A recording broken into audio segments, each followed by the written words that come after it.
በዛ ወስዶ አጣፍቶ ለቀቃት ማለት ነው።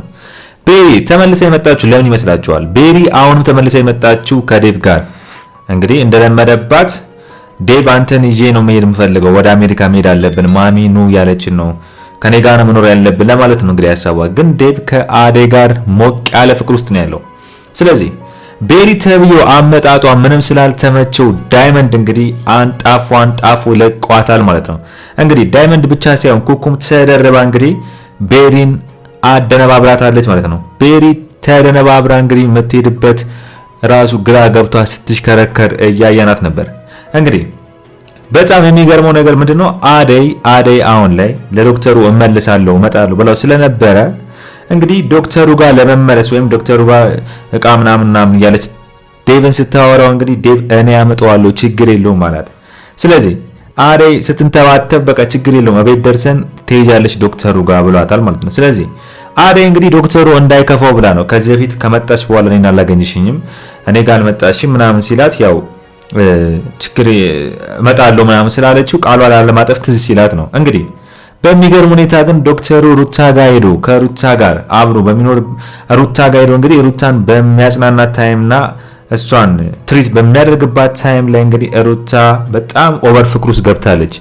እንግዲህ ለዶክተሩ የተነገረው ነገር አለ። ምንድነው የተነገረው ነገር? ዶክተሩ የተነገረው ነገር እንግዲህ ሩታ እንደምትወደው እንደምታፈቅረው በደንብ አውቋል ማለት ነው። ስለዚህ ሩታ እንደምትወደውና እንደምታፈቅረው ስላወቀ ዶክተሩ አሁን ላይ በቃ ትወደኛለች ብሎ ስለሚያስብም አሁን ላይ እሷን ትሪት ለማድረግ በጣም በቀረባት ቁጥር እኮ እሷ ፍቅሯ ኦቨር እየሆነ ነው የሚመጣው፣ እየወደደችው ነው የሚመጣው። ስለዚህ ዶክተሩ አሁን ላይ በጣም ሩታን መቅረብ አለበት ብዬ አላስብም። ለምን በቀረባት ቁጥር ይበልጥ እየወደደችው እያፈቀረችው ነው የምትመጣው። እሱም ደግሞ ለእሷ ስሜት ከሌለው ለምን በስሜቷ ላይ ይጫወትባታል ብላችሁ ታስባላችሁ? አስቡት እንዴ! በጣም የሚወዳትና የሚያፈቅራት ቢሆን እሺ፣ አዎ። ግን ለእሷ ምንም ፍቅር ከሌለው ስሜት ከሌለው አደይ ስላልፈለገችው ብቻ ሩታ ትወደኛለች ብሎ ዝም ብሎቻ ሊጫወትባት እንደዚህ ማድረግ አለበት ብዬ አላስብም። አሁን ላይ ሩታን ካለችበት ችግር ለማውጣት ነው ዶክተሩ እየቀረባት ያለው። ግን በሱ መቅረብ ውስጥ ግን ሩታ ወዶኛል፣ አፍቅሮኛል፣ ዶክተሩ ለኔ ስሜት የተለየ ይኖረዋል እያለች ነው። በዛ ላይ ደግሞ ፍቅረኛ አለ ያልከኝ ውሸትን ነው እያለች ነው። ስለዚህ ሩታ የምትባል ልጅ አሁን ላይ በጣም ዶክተሩ ሊቀርባት ይገባል ብዬ አላስብም። በጣም ከቀረባት ግን መጥፎ ነው። አሁን ላይ ለሷ ትልቅ የሆነ ሸክም ነው የሚሆንባት። ሸክሙ ምንድነው? የወደኛል ብላ ስለምታስብ ሩታ ሳታስበው ሌላ ችግር ውስጥ ትገባለች ብዬ ስለማስብ እንደለመደባት ሌላ ችግር ውስጥ ትገባለች ብዬ አስባለሁ። ስለዚህ ዶክተሩ ወይ ማያፈቅራት ማይወዳት ከሆነ በዚህ ልክ ባይቀርባት አሪፍ ነው ብዬ አስባለሁ። ትሪት ራሳቸው ቤተሰቦቿ ቢያደርጓት ይሻላል። እንግዲህ ሰላም ጤና ይስጥልን በየዓለም ዳርቻ ያላችሁ እህትና ወንድሞቼ ሰላማችሁ ብዝት ይበልልኝ። እንግዲህ በስራ ላይ ያላችሁ፣ በመንገድ ላይ ያላችሁ፣ ስራችሁን ጨርሳችሁ ይህንን ቪዲዮ እያያችሁ ያላችሁ ሁላችሁ እህቶቼ፣ በየዓለም ዳርቻ ያላችሁ ሁላችሁ እህቶቼ፣ ወንድሞቼ ሰላማችሁ ብዝት ይበልልኝ። እንግዲህ የሰራተኛዋ አደይ ድራማ የተሰኘውን እንግዲህ ፊቸር ፕሪዲክት ምን ሊፈጠር ይችላል የሚለውን እንዲሁም በድራማ ባየነው ፓርት የተመቸንን የደበረንን ፓርት እንግዲህ ሀሳብ አስተያየት እንሰጣለን። እናንተ እህቶቼ በየዓለም ዳርቻ ያላችሁ ወንድሞቼ የሚሰማችሁን ሀሳብ አስተያየት በኮሜንት ጽፉልኛላችሁ። ቪዲዮ ላይክ በማድረግ እንጀምራለን፣ እንወያያለን። እንግዲህ ሩታ በዚህ ልክ ዶክተሩን ባቀርበው አሪፍ ነው ብዬ ስለማስብ ነው። እስቲ እናንተ አስቡት። በዚህ ልክ መቅረቧ ልክ ነው ብላችሁ ታስባላችሁ? ማለት ሩታ አሁን ላይ ዶክተሩ በጣም ይወደኛል እያለች ነው የምታስቡ ዶክተሩ በዚህ ልክ በቀረባት ቁጥር። ስለዚህ ሩታ አፍቅሯለች ኦሬዲ ስለምታፈቅረው ዶክተሩ ጭራሽ በቀረባት ቁጥር ለኔም ስሜት አለው ለኔም የተለየ ስሜት ይኖረዋል ብላ ስለምታስብ በጣም እንትን እያለች ነው፣ እየተምታታባት ነው። ንገራችሁ ለምን እሷ አሁን ላይ በቃ የሞቀ ፍቅር ውስጥ ነው የምትገባው። አቅፋው ምናምን እንዲህ ስትቆይ ምናምን ከሱ ጋር የምታሳልፈው ጊዜ በጣም ነው የሚመቻት። ቀኗን ብሩ ነው የሚያደርግላት። የሚያማት ነገር በሙሉ ይጠፋል። አስቡት፣ ይሄ ሁሉ ነገር እንደዚህ የምትሆነው ዶክተሩ በቃ ስለምትወደው ነው። ዶክተሩ ደግሞ ማይወዳት ማያፈቅራት ከሆነ በዚህ ልክ ሩታ መቅረቡ ልክ አይደለም ብዬ ነው የማስበው። እንግዲህ ዶክተሩ አደይ ነው የሚወዳት፣ አደይ ግን አትወደውም። በቃ ይሄን በደንብ ቆርጦለታል። ዴቭ እንደምትወደው ያውቃል። ለዴቭን ስሜት እንዳላት ያውቃል። መቼም ቢሆን ለዶክተሩ ለሱ ስሜት እንደሌላት ያውቃል። ስለዚህ አሁን ላይ የምትወደኝን ሩታን በቀርባት ይሻላል፣ ከሩታ ጋር ፍቅር ብጀምር ይሻላል ብሎ አስቦ ይሆን አላውቅም ዶክተሩ። እስቲ ምናልባት ይሄን አስቦ ይመስላችኋል? በዚህ ልክ እንደዚህ ሩታን ሊቀርባት የቻለው ቶሎ መራቅ ነው ያለብኝ ሲል የነበረው ዶክተሩ አሁን ላይ በተለየ ስሜት መጥቶ ከሩታ ጋር ክሎዝ ሆኖ መቀራረቡ ሩታን ትሪት ለማድረግ ነው ወይስ ለሩታም ሌላ ስሜት ወይም ደግሞ እድል ሊሰጣት ፈልጎ ሌላ ስሜት ስላደረበት ይሁን ወይስ እድል ሊሰጣት ፈልጎ ይመስላችኋል? እስቲ በዚህ ጉዳይ ላይ ሐሳብ አስተያየታችሁን በኮሜንት ጻፉልኝ። እንግዲህ ቤሪ በርበሬ በረሮ ነው የሚላት አይደላችሁ? እንግዲህ ቤሪ በስተመጨረሻ ማለት ነው እንግዲህ መታ ልበጠብጣቸው ነው ማለት ነው። አደይ ቤሪ ስታይ ድንግጥ ነው ያለችው። አስቡት። በዚህ በስተመጨረሻ መታ ብጥብጥ ልታደርግ ነው። ዴቭ ሲጀመር አሁን የፈለገ ቢሆን አደይን መቼም አይለቃትም፣ መቼም እንትን አይላትም። ቤሪ ወደ መጣችበት ተመለሽ ነው የሚላት ዴቭ። ግን ቤሪ ደግሞ መቼም ቢሆን ትመለሳለች ብዬ አላስብም። ዴቭ ከአደይ ጋር መሆኑን ስታይ ከአደይ ጋር ተመልሶ አሪፍ ፍቅር ውስጥ መሆኑን ስታይ እዚሁ ቁጭ ብላ ሁለቱን ካላጣላ ወይም ደግሞ ሁለቱን ካልበጠበጥኩ ነው እንጂ የምትለው ተመልሼ እነሱ ደስተኛ ሆነው እየኖሩ ነው ተመልሼ እሄዳለሁ ብላ ታስባለች ብዬ አላስብም። ስለዚህ ቤሪ አሁን መጣች ማለት አደይና ዴቭ እንደለመደባቸው ልታንገጫግጫቸው ነው ማለት ነው። ግን ዴቭ ፊት አይሰጣትም ለቤሪ። ግን ቤሪ ሌላ ዘዴን ቢሆን ፈልጋ እንዳታጣላቸው ሰጋለሁ፣ ፈራለሁ። አደይና ዴቭ ግን ከዚህ በኋላ ቤተሰቦቻቸው በሁለቱም በኩል ለጋብቻ እነሱን ቤተሰቦቻቸውን ማስገባት አለባቸው ብዬ አላስብም ከዚህ በኋላ። ለምን በቃ አይተውታል። በአደይም በኩል አይተዋል፣ በዴቭም በኩል አይተዋል። ስለዚህ ዴቭና አደይ ልክ ባቡሬና ሌሊ እንደሚኖሩት ዴቭ የሆነ ቤት ተከራይቶም ቢሆን ከአደይ ጋር መኖር አለበት። ቻሌንጁን ማየት አለበት። ህይወት እንዲህ ቻሌንጅ እኮ ነው። ለምሳሌ መወሰን አለበት ዴቭ። በቃ እናቱም አልፈቀደችም፣ ቤተሰቡ አልፈቀደም፣ የአደይ ደግሞ አባቷ አይፈቅድም፣ እናቷ ብትፈቅድም ብቻ ሁለቱ ከዚህ በኋላ ግን እስከ መቼ ነው እንደዚህ የሚኖሩት? አደይ ሳይሆን ምን አይነት ኑሮ ነው እያኖራት ያለው? እሺ ለምሳሌ ዴቭ አደይን ሞዴል ይወዳታል፣ አደይን ይንከባከባታል። አደይ ከነ ፍቅር ቤት ወጣለች፣ ሌሊ ጋር ነው የምትኖረው። እንግዲህ የራሷ የሆነ ቤት የላትም። ስለዚህ ዴቭም ተዘብዝፎ ነው ያለው፣ እዛው አክስቱ ቤት ነው። ብቻ አክስቱ የእናቱ ጓደኛ ልጅ ነው መሰለኝ። ስለዚህ እዛው ዘመድ ነው የሚሉት። እንግዲህ ዘመድ ቤት ነው ያሉት አይደለ የሚባለው። ስለዚህ ዴቭም አልወጣም እስካሁን። ስለዚህ ከዚህ በኋላ ምንድነው ላይፍ ፊቸር ፕሬዲክት ምንድነው የሚጠብቃቸው ህይወታቸው? እንግዲህ ዴቭና አደይ ከዚህ በኋላ ቢያንስ ዴቭ ቤት ተከራይቶ አደይን አስቀምጧት መኖር አለበት ብዬ አስባለሁ። በቃ ለምን ብዙ ቻሌንጅ ያሳልፈዋል። አሁንም ዝም ብሎ ብቻ ሰው እንደዚህ አይኖርማ። አደይም ብትሆን ከዚህ በኋላ ሌሊ ቤት እየሄደች መኖር አትችልም። ወይም እነ ባቡሬ ጋር እየሄደች አይደለም የምትኖረው፣ እነ ቅምጥሏ ቤት ማለት ነው። ስለዚህ በጣም ከባድ ነው። አሁን አደይ የራሷን የሆነ ቤት ይዛ ከዴቭ ጋር መኖር ያለባት ታይም ነው ብዬ አስባለሁ። ለምን ከዚህ በፊት ቤተሰቦቿን ነበር የምትፈልገው። ሽማግሌ ተልኮ በባል በወጉ እንዳይገባት ነበር። ቤተሰቦቿ አባቷ አይፈቅድም፣ እናቷን አትፈቅደው። ግን ስለዚህ ዴቭ ማድረግ ያለበት አሁን ቤት ተከራይቶ አደይ ማስቀመጥ አለበት። ሌሊና ባቡሬ እንደሚኖሩት መኖር አለባቸው። እንደዛ ከኖሩ ማንም ሊበጠብጣቸው አይችልም። ለምን እንደ ባልና ሚስት የሚኖሩት ማንም መጥቶ እንደፈለገ መፈንጨት አይችልም። እነሱም ባውንደሪ ይኖራቸዋል፣ ገደብ ይኖራቸዋል። ማንንም ማምጣት አይችሉም። ስለዚህ አሪፍ የሆነ ህይወት ይኖራሉ እያስባለሁ። ካልሆነ ግን በጣም ከባድ ነው።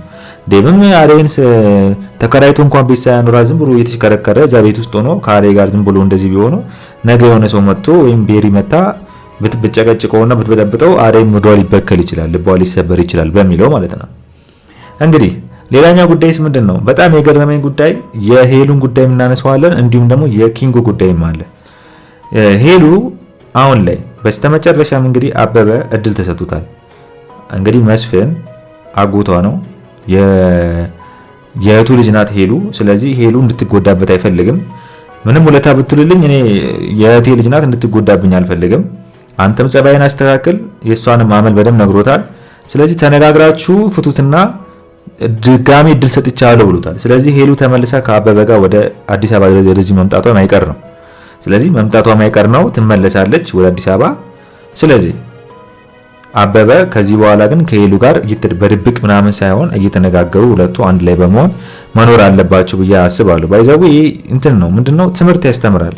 የሰው ላይፍ ነው፣ ብዙ አይነት ቻሌንጅ ያጋጥማል። ግን እንደዚህ አይነት አጫጭን ቀላል የሚመስሉ ነገሮች ግን ሁለት ጥንዶችም ሊያጣላ የሚችል ችግሮች እንደ ቀልድ እንዳይታዩ ያስተምራል ማለት ነው። ስለዚህ አበበ አሁን እዚህ ጋር እንደ ቀልድ ያየው ነገር ዝም ብሎ ተከሷ ተደብቆ የሚያደርገው ነገር በሙሉ ሄሉን በጣም ባህሪዋ የሷ ቶሎ የምትናደድና ነገሮች ቶሎ እንትን የምትል ከሆነ ጥላው መጣች።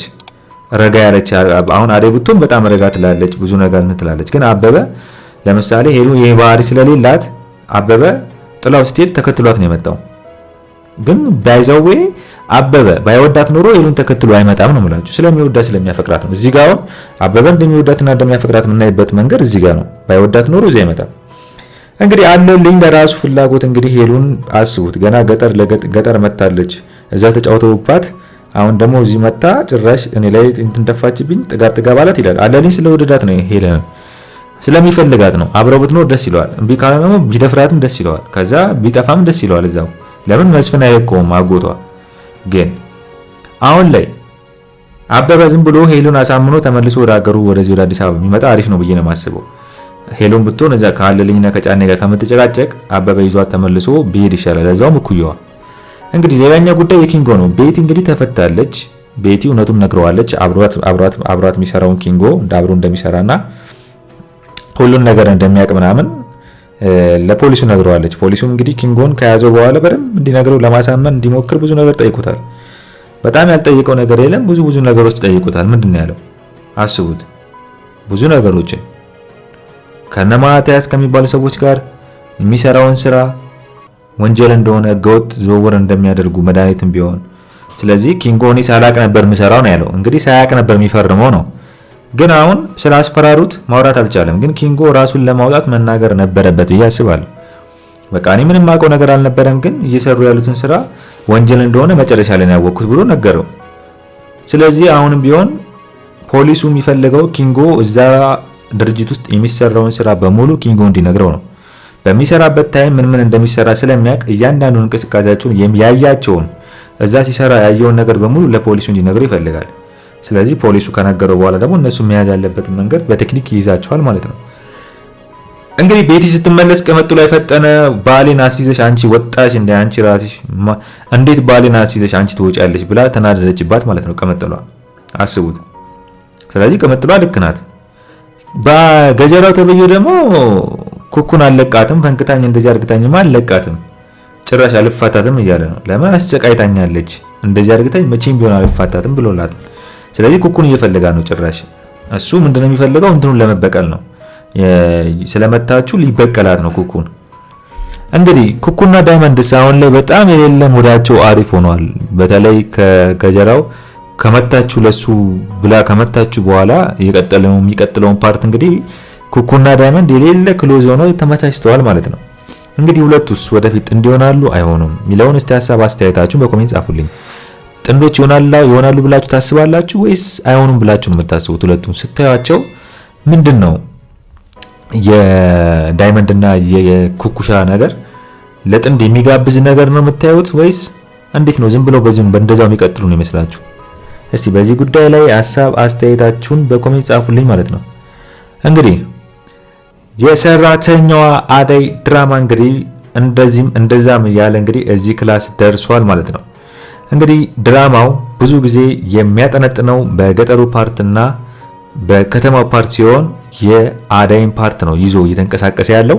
እንግዲህ አደይ በህይወቷ ያሳለፈችው ቻሌንጅ የሰው ልጅ የሚያሳልፈውን ቻሌንጅ በደንብ አርግቶ ቁልጭ አርግቶ የሚያሳይ ሲሆን እንግዲህ በአደይ ዙሪያ ያሉ በሙሉ አደይ የገባችበት ቤት ዋናው እንግዲህ የነ ፍቅር እናት ቤትና የነ ፍቅር ቤት እዛ ቤት ውስጥ ያለው ነገር ስለሚፈጠረው እያንዳንዱ ወይም አደይ ያጋጠመቻቸው ሰዎች በህይወቷ መንገድ ላይ የሚያጋጥማት ሰዎች በሙሉ እስከ ባህሪያቸው እና ምን አይነት ሰው በዙሪያ እዛ ቤት ውስጥ ደግሞ ምን አይነት ሰው እንዳለ በደንብ አርግቶ ቁርጭ አርግቶ ያሳየናል። እንግዲህ የዛሬው አስተያየቴ ይህን መስል ነበረ። በሌላ ቪዲዮ እስከምንገናኝ ድረስ ቸር ያቆየልኝ።